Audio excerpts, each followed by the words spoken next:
The farmers of southern Illinois have a saying: when the corn stalks bend without wind, when cattle huddle in perfect circles facing outward, when every bird for miles goes silent at once, something ancient is passing overhead.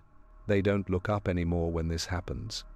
They learned long ago that some things are better left unseen, but not everyone listens to old wisdom, and those who dare to raise their eyes to the empty sky often find it isn't empty at all. Native peoples of North America knew about these creatures for thousands of years. The Illini tribes called them piasa, meaning bird that devours men. The Ojibwe named them Animiki, the thunderers. From the Mississippi River to Lake Superior, every tribe had stories of massive birds whose wing beats created storms. These weren't seen as myths or legends, they were warnings. The physical evidence still exists today. Along the bluffs near Alton, Illinois, ancient artists painted massive bird-like creatures on limestone cliffs.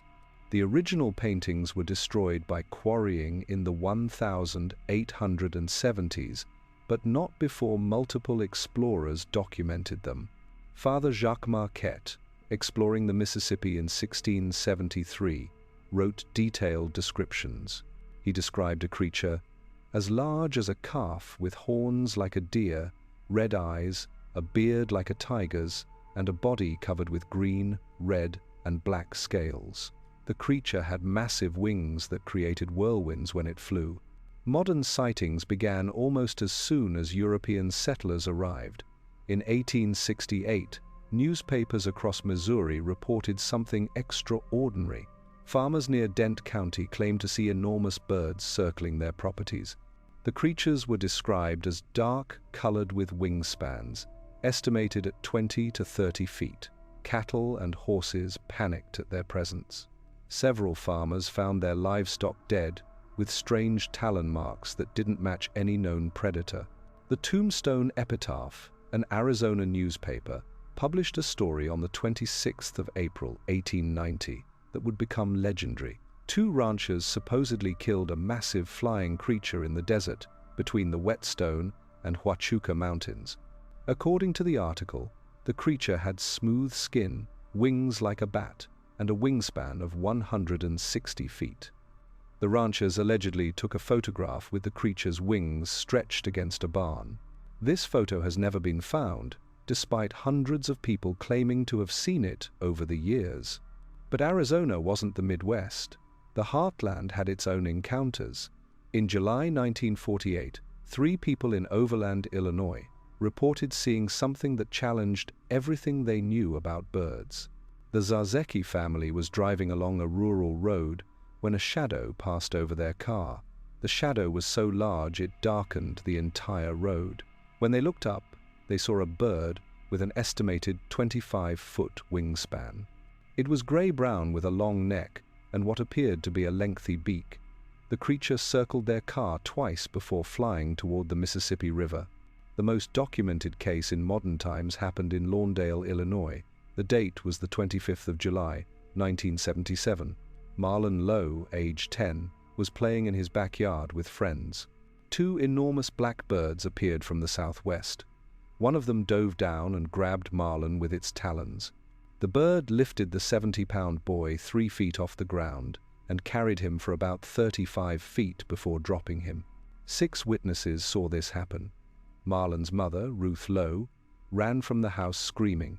The neighbors, James and Betty Daniels, were hosting a barbecue. They all described the same thing: birds with 10-foot wingspans, black feathers, and white rings around their necks. Some researchers later suggested these were turkey vultures, but turkey vultures have 6-foot wingspans and weigh only 4 pounds. They cannot lift a 70-pound child. The incident destroyed the Lowe family's peace. Reporters camped outside their home. Skeptics called them liars and hoaxers. Marlon suffered nightmares for years. His mother never changed her story, even when offered money to admit it was fake. She knew what she saw.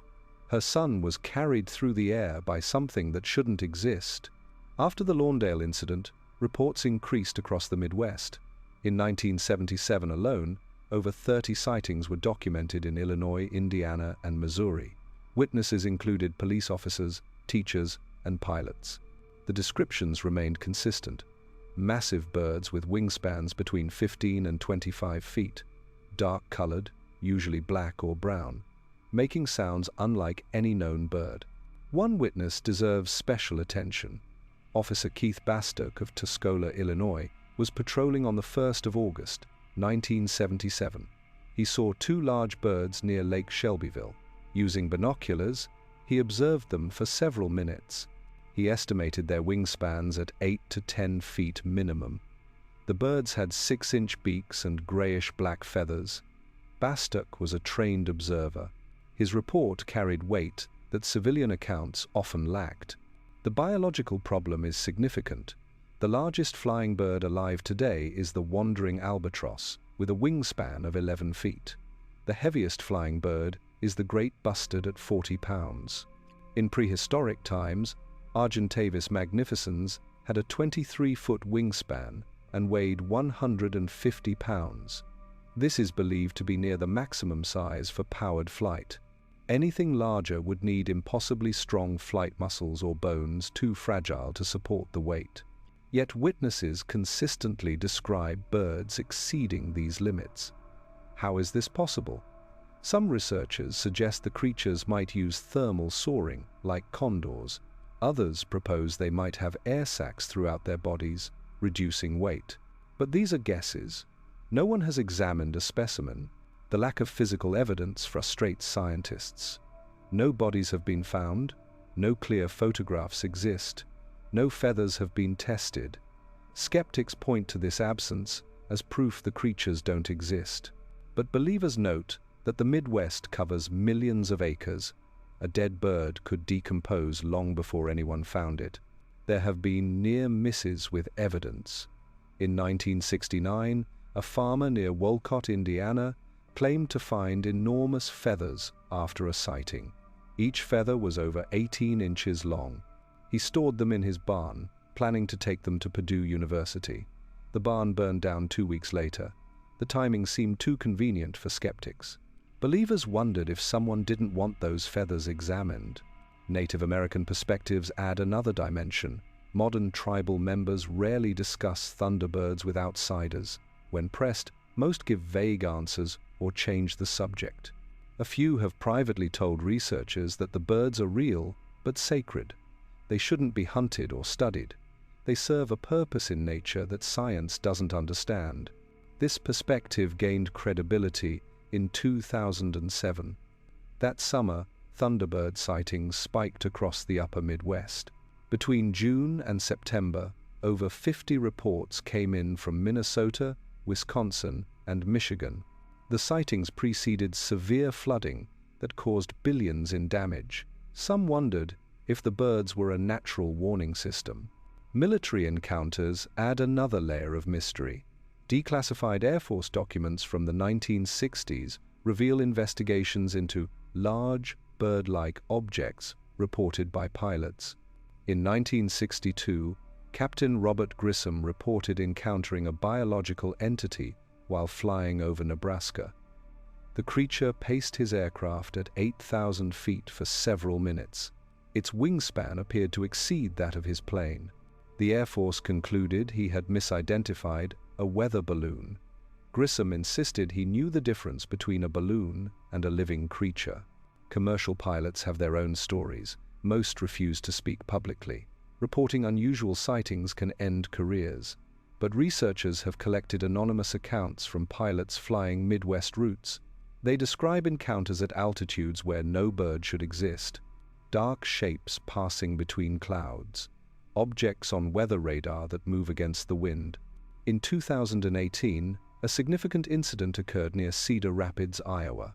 American Eagle Flight 3921 reported a near miss with an unidentified flying object at 9,000 feet. The pilot described it as biological, not mechanical. Air traffic control had nothing on radar. The FAA investigated but reached no conclusions. The official report lists the object as unknown. Weather patterns might explain the geographical distribution of sightings. The Midwest sits at the intersection of major climate systems. Arctic air masses collide with tropical moisture from the Gulf of Mexico.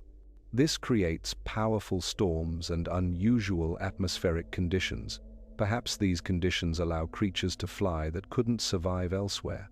Dr. Kenneth Campbell, an ornithologist who studied Thunderbird reports for 20 years, proposed an interesting theory. He suggested the creatures might be visitors rather than residents. They might migrate from somewhere else, appearing only under specific conditions. This would explain the sporadic sightings and lack of nesting sites. The cave systems of the Midwest offer another possibility. The region is riddled with limestone caves, many unexplored. Some researchers suggest thunderbirds might roost underground. This sounds fantastic until you consider that many bat species spend their entire lives in caves, only emerging to feed. Why not larger creatures? In 2002, spelunkers exploring a cave system near Hannibal, Missouri, made a disturbing discovery. They found a chamber filled with bones, not normal bones. The skulls were from cattle and deer, but they showed marks consistent with being dropped from great heights. The cave entrance was too small for large animals to enter. Something had carried them there. Recent technology has provided new types of evidence. Trail cameras across the Midwest occasionally capture unusual images. Most are too blurry for identification, but in 2019, a camera in Mark Twain National Forest captured something interesting. A series of photos showed a large shadow passing over the ground. The shadow's size and shape suggested a bird with a 15-foot wingspan. No bird was visible in the frame. Storm chasers report encounters while tracking severe weather. They describe large objects flying into storm cells. These objects move deliberately, not like debris. Some have captured shapes on video, but always at distances too great for clear identification. The objects appear to seek out the most violent parts of storms. Children across the Midwest continue to report sightings. Their descriptions remain remarkably consistent. Large black birds with wings wider than a car, red or yellow eyes that look right at you, a cry that sounds like thunder. Child psychologists note that kids from different states, with no contact between them, draw nearly identical pictures of what they've seen. School districts in rural Illinois and Iowa have protocols for Thunderbird sightings. When children report seeing large birds during recess, teachers bring students inside. They don't want another incident like Lawndale. Parents are notified through automated systems. The schools treat it like severe weather warnings. Insurance companies in the Midwest have unusual claims in their files. Roof damage from impacts too large for normal birds. Livestock deaths with talon marks that don't match known predators. Car hoods dented by something landing on them. The companies usually deny these claims. They list the cause as undetermined wildlife. Native American casinos across the Midwest report something odd. On nights when thunderbirds are sighted nearby, electronic systems malfunction, slot machines pay out randomly. Security cameras capture shadows with no source. The tribes perform cleansing ceremonies afterward. They treat these events as spiritual, not technical. Railroad engineers have their own protocol. When something large appears on the tracks ahead, they don't slow down. They've learned that whatever it is will move at the last second. Slowing down only prolongs the encounter. Engineers share stories at union meetings. They mark dangerous stretches on unofficial maps. River barge operators on the Mississippi report similar experiences. Large shapes diving into the water near their vessels. Waves that don't match wind patterns. Massive shadows passing overhead on clear nights. They don't file official reports. They share stories in river towns over drinks. Farmers across the Midwest have adapted to the phenomenon. They bring livestock inside when certain signs appear. Birds going silent, dogs barking at empty skies. That electric feeling before a storm, but with no clouds visible. They've learned these signs often precede sightings. The spring of 2023 brought the most sightings in decades. From April to June, Over 100 reports came in across 5 states. The witnesses included law enforcement, medical professionals, and government officials. The descriptions were identical: massive birds appearing during or just before severe weather. Scientists remain divided. Most dismiss the sightings as misidentification or hoaxes. They point to the lack of physical evidence. They note that no ecosystem could support such large predators. But a minority keeps investigating. They collect reports. They analyze patterns. They wait for proof. Dr. Angela Rodriguez at the University of Illinois studies the cultural impact of Thunderbird sightings. She notes that the phenomenon affects entire communities. Towns where sightings occur show increased anxiety levels. Church attendance rises. People spend less time outdoors. The fear is real, whether the birds are or not. Environmental changes might be forcing hidden species into the open. Climate change is altering weather patterns across the Midwest. Storms are becoming more frequent and severe. If thunderbirds are connected to storms, as native traditions suggest, we might see more of them in coming years. The government's position remains officially skeptical. The U.S. Fish and Wildlife Service states no evidence exists for birds exceeding known size limits. But Freedom of Information Act requests have revealed interesting details. Multiple federal agencies have investigated Thunderbird reports. The files are heavily redacted. Entire pages are blacked out. In 2021, a leaked Department of Defense document mentioned aerial biological entities observed in Midwest airspace. The document discussed potential threats to aircraft from unknown flying organisms. It recommended pilots avoid engaging or pursuing such entities.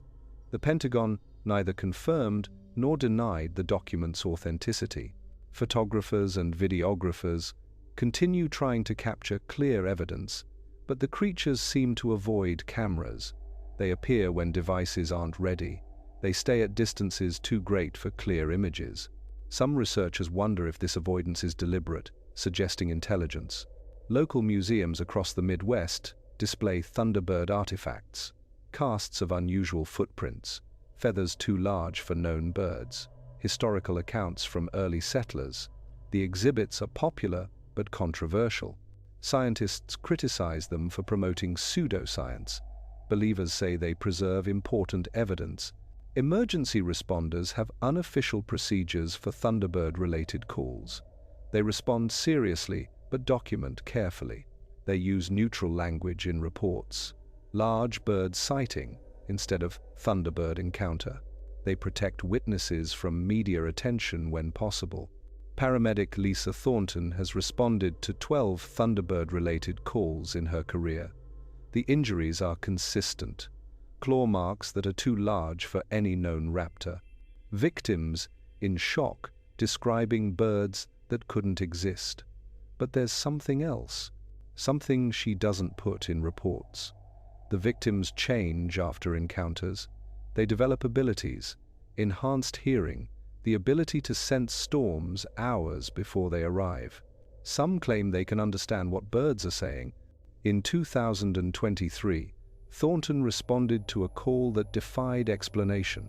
A farmer near Peoria had been attacked by what he called a thunderbird, but his injuries were different.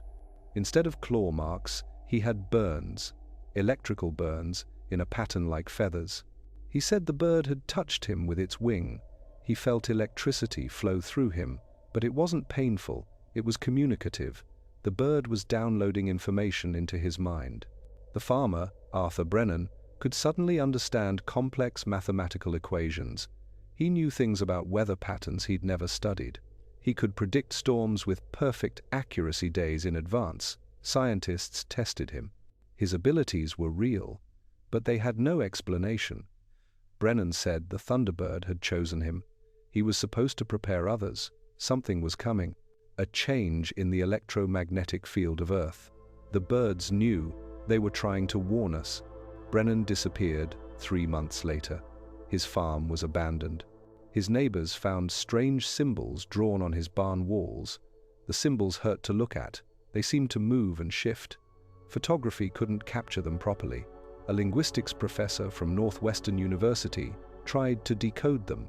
She had a nervous breakdown. She said the symbols weren't meant for human minds. They contained too much information. They were messages from something that thinks in dimensions we can't perceive. Weather services monitor for unusual radar signatures during storms, objects that move independently of wind, solid returns where nothing should exist. They don't report these publicly, but meteorologists share screenshots in private forums. They call them anomalies. They know something is there. The economic impact is real but hidden. Tourism increases in areas with recent sightings. Gift shops sell Thunderbird merchandise. Local guides offer tours to sighting locations. But officials don't advertise this. They fear their towns will be labeled as crazy. Medical professionals in the Midwest treat Thunderbird-related trauma. Children with nightmares after sightings. Adults with anxiety about outdoor activities. Farmers who won't work certain fields. The psychological impact is documented, even if the cause isn't officially recognized. Truckers driving night routes through the Midwest share warnings on CB radios. They use code words for different areas. Big Bird Country means slow down and stay alert. Sky fishing means something has been spotted diving at vehicles. They take these warnings seriously. The phenomenon shows no signs of decreasing. If anything, sightings are becoming more frequent. Multiple witnesses are now common. Daylight encounters are increasing. Whatever these creatures are, they seem less concerned about being seen. Some researchers propose we're dealing with something beyond conventional biology, perhaps interdimensional visitors, maybe atmospheric plasma phenomena that appear biological, or creatures that exist partially outside our normal perception. These theories sound like science fiction, but so did giant squid before we proved they existed. Dr. Elizabeth Crenshaw, a quantum physicist at the University of Michigan, has proposed the most radical theory yet. She believes Thunderbirds are manifestations of quantum consciousness. According to her hypothesis, they exist in a superposition state, neither fully real nor unreal. They collapse into our reality only when observed, like Schrödinger's cat.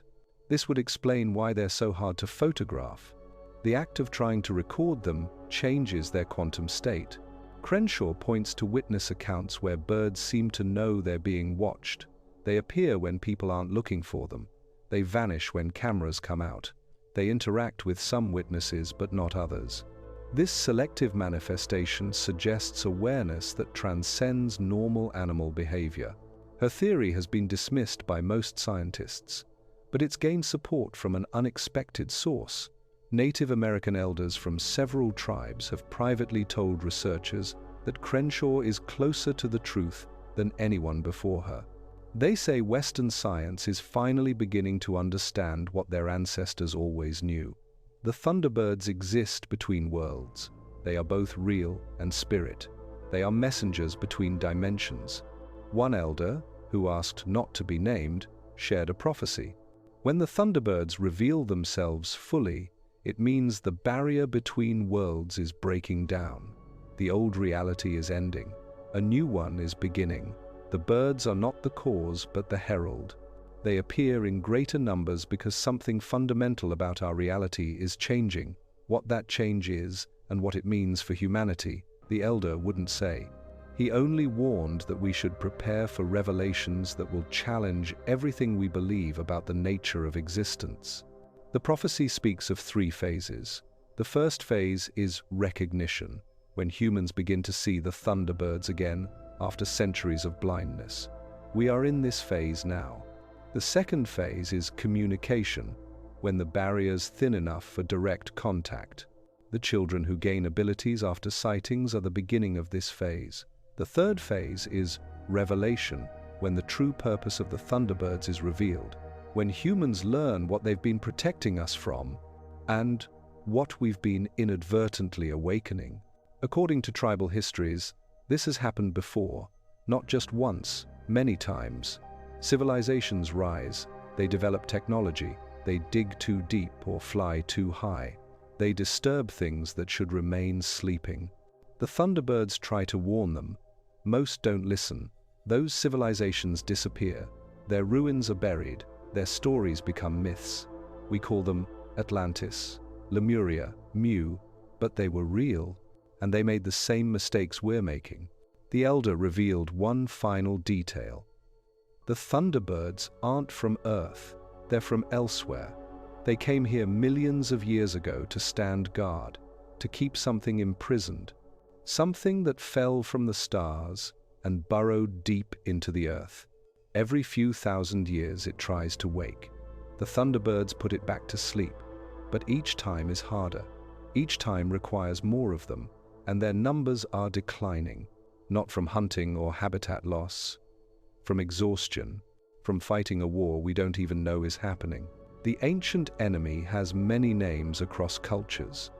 The Devourer, the Void Walker, the Dream Eater.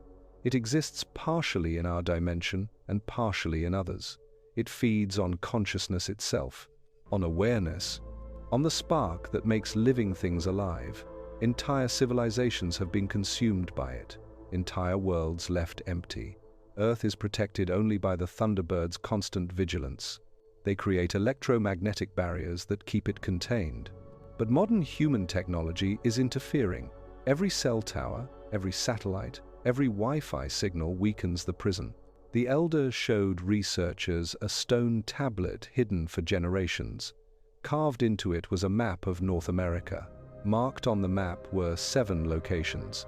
The 7 seals, he called them. Places where the barrier between dimensions is strongest.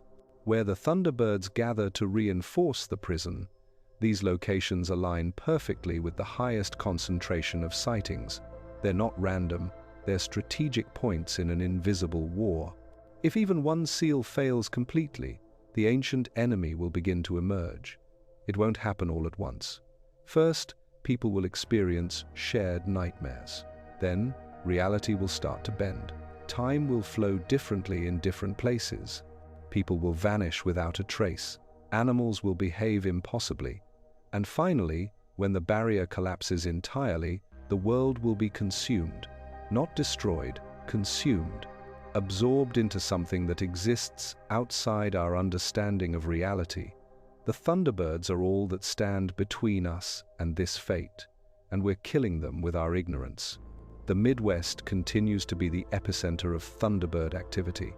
From the Great Lakes to the Ozarks, people watch the skies with mixed fear and fascination. They know something is there, something that shouldn't exist, but does. Something ancient that predates human memory. As storms grow stronger and more frequent, the sightings increase. Climate change, natural cycles, or something else? No one knows, but residents of small Midwest towns have learned to read the signs. When the corn bends without wind, when cattle form defensive circles, when silence falls like a blanket over the land, they know something vast and impossible is passing overhead. In October 2024, something unprecedented happened. A Thunderbird was found dead near Mineral Point, Wisconsin. A farmer discovered it in his field after a severe storm. The creature was real, physical, measurable. Its wingspan was 32 feet. Its body was 12 feet long. Its talons were 16 inches. For 12 hours, it lay there while the farmer called authorities. Then things got strange. Military vehicles arrived, not local police or wildlife officials. Military. They cordoned off the area for 5 miles. Residents were evacuated. The official story was a chemical spill, but people saw the helicopters. They saw the covered truck that left carrying something huge. They saw the soldiers in hazmat suits. The farmer, David Lindstrom, was debriefed for 3 days. When he returned, he wouldn't discuss what he'd seen. He sold his farm and moved to Arizona. But before leaving, he told his neighbor one thing. It wasn't dead when I found it. It was dying. And it spoke to me. Not with words. In my mind. It showed me things. Things that are coming. We're not ready. Nobody is ready. Since the Mineral Point incident, sightings have exploded across the Midwest. The birds are no longer hiding. They fly in daylight. They perch on buildings. They watch, they wait. Something has changed. The old rules no longer apply. And those who study these things, those who know the patterns, are terrified. Because if the Thunderbirds are showing themselves openly, it means something else is coming, something worse. In January 2025, something unprecedented happened in Chicago. During morning rush hour, 17 Thunderbirds landed on the Sears Tower. They remained there for 3 hours. Thousands of people saw them. Hundreds of photos were taken. The birds didn't flee. They stood perfectly still, facing different directions, like sentinels. Then, simultaneously, they released a cry that shattered windows for blocks. Not a bird cry. Something deeper. A sound felt in bones and organs. A sound that made people fall to their knees. A sound that carried a message everyone understood without words. Time is running out. The photos from that morning are disturbing. The birds are clearly visible, massive, undeniable. But every photo shows something else. In the background, the sky is wrong. It shows stars during daylight. Stars in patterns that don't match our sky. Astronomers who analyze the images say those star patterns don't exist anywhere visible from Earth. They show a view from somewhere else, another planet, another dimension, another time. The government response was swift. The area was evacuated. The photos were declared fake. Anyone who posted them online faced prosecution for inciting panic. But thousands saw it. They know what happened. The Thunderbirds weren't just visiting. They were showing us something. A sky we might soon see. A reality we might soon inhabit. A future that's approaching faster than anyone imagined. Dr. James Crawford, a physicist who analyzed the incident, believes the Thunderbirds created a temporal anomaly. For those 3 hours, Chicago existed in 2 times simultaneously.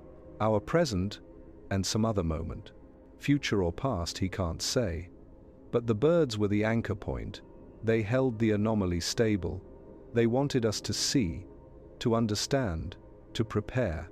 What soars through Midwest skies on wings too large for science to explain? What has native peoples warned about for millennia? What carried a child through the air in Lawndale? What spoke to a dying farmer in Wisconsin? What gathered on the Sears Tower to show us impossible stars? And what are they preparing us for? The answer might be more terrifying than the mystery. Because if the Thunderbirds are real, if they're guardians, if they're warning us, then we have to ask, what could be so terrible that creatures of such power are afraid? What's coming that even they might not be able to stop? Share your own encounters in the comments below. And remember to subscribe for more investigations into the mysteries that surround us. Because sometimes, the old stories are true. Sometimes, the sky really is watching. And sometimes, it's better not to look back. But sometimes, we don't have a choice. Sometimes, the mysteries find us. And when they do, we can only hope we're ready for the truth.